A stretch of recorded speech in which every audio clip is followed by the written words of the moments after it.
Assalomu alaykum. YouTubexonadagilar, Turbo Obro sahifasi yana efirda. Qarshingizda mana shunaqa 4 xildagi, 4 rangdagi turbo saqchilari turibdi. Rossiyaning Kartel kompaniyasi chiqargan. Qo'limda esa yana bittasi bor.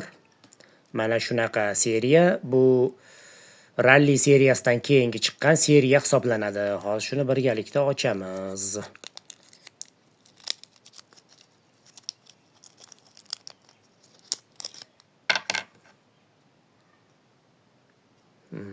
Ko'rib turibsizlar saqchini.